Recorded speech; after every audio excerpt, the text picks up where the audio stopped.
How you guys doing? Awesome. Well, Mr. Toastmaster and very well-dressed people, my speech today is called The Jack of All Trades.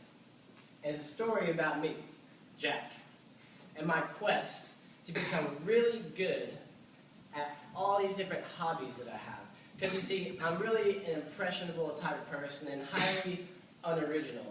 Everything that I get is from my family, my friends, people I spend time around. And they're doing things and I'm like, I like that. I'm going to do that too. So I get all these hobbies and I want to get really good at them. So that's my quest to become the jack of all trades.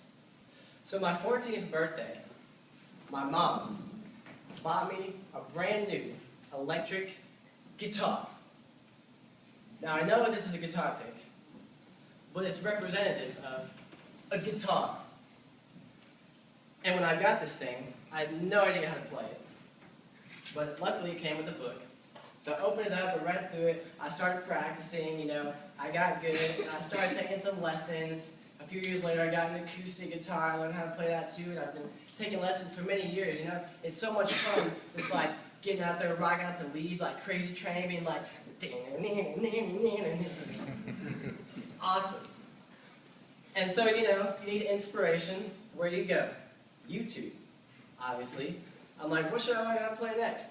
I look it up. I see these guys, like, filming home videos as old as me. And they're amazing. Have you ever got the feeling where you see somebody and they're so good at something, you're just like, no matter how much I practice, I'm never going to be as good as that person. How the heck do you deal with something like that?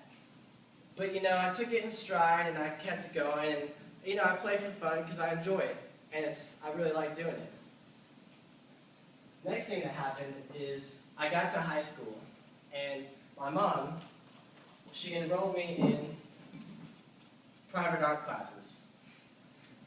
And I would go there and I tried different things like painting and drawing and sleeping and all this different stuff. And all of a sudden, I found clay. And I threw that thing on the wheel, and I started making things like vases and plates and bowls. And I didn't actually make this because all my stuff is back home, but this looks like something that I would make. It's representative. It's like my cake. And I just kind of fell in love with it. I had like sort of a natural talent. I was getting really good at it. And then I would go to high school and my art class there, and I'd sit there and be lazy all day and do nothing. And my teacher's like, Nick, get to work. And I'd draw a couple lines and then go back to eat my sandwich. And then the time came to enter in vase, which is the state art competition in Texas. And I would bring like this giant bowl that I had made to school, and everyone's like, Nick, where the heck did you get that? You do nothing in class. I'm like, I know, it's great, right? And so I was always good enough to make it to like the next round. Like the first round is local, and then you pass that, you get to go to Houston, where they have the state competition. I got to go there both junior and senior year. And we'd go there, and it was a lot of fun hanging out with all these art geeks and everything. And I was not quite good enough to make it to like the final round, right? But it was fun. It was a good experience. I'm really glad I did it. But then, life happened. I graduated. I moved on to college. And I just started getting other things. But don't worry. Because the next thing I picked up was ping pong. Yeah. Or as the Chinese like to call it, ping pong. Okay? And at first, I literally hated this game. All my friends played it. I was like, it's a tiny little ball, weighs as much as like a freaking feather. And you're hitting it with a paddle on this table that looks like a tennis court, but it's not a tennis court. What are you doing? But then, all my friends played it, and I was like, well, if everybody else is doing it, I might as well do it too. So the thing with me is, when I get into something, I can't go halfway. I have to go all the way in something. So when I decide I'm going to get good at ping pong, I get good at ping pong. I went online, bought myself a fancy new paddle. I started going to the rec center where all the Asians hang out to play ping pong. And I started playing with them. I wasn't good at first, but they were really nice. They taught me, they showed me the right form and everything, how to hit it, helped me practice. And next thing you know, I wasn't quite on their level, but I was like, I'm able to hang with these guys. This is fun. So I entered myself in a tournament at Texas Wesleyan, which is close to Dallas. This is college, and they're, out of all things, ranked #1 in the U.S. for ping pong. Yes, you heard that right. In my own backyard. So I went there. I was all pumped up. I was ready to go. I was like, man, I've been practicing. I'm good. I got the form down. I'm going to kick some Chinese butt. It's going to be awesome. So I got there.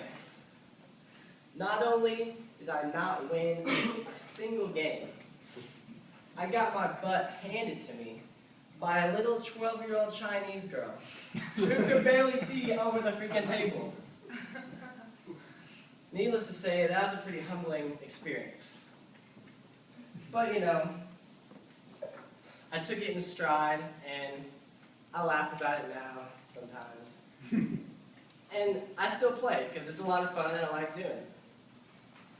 But, you know, all these different things, all these hobbies I was trying to get good at, I started to feel some tension inside of me, like pulling me in all these different directions. You know, I wanted to be really good at guitar, up on stage, like, and then over here at ping pong, like in the Olympics with Zhang Kim Ma Long, hitting the ball with them and beating them and all this stuff.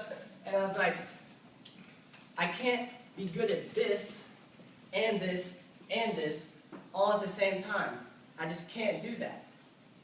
So I had this tension inside of me, pulling me in all these different directions. But that's when I realized, a jack of all trades is a master of none. You see, I don't want to be a mile wide and only an inch deep. I want to be a mile deep in one thing, in my true passion. See, all these other hobbies, they're just that. They're hobbies. And they come second to what I really want to do in my life. And when I realized that, all the tension that I felt just melted away.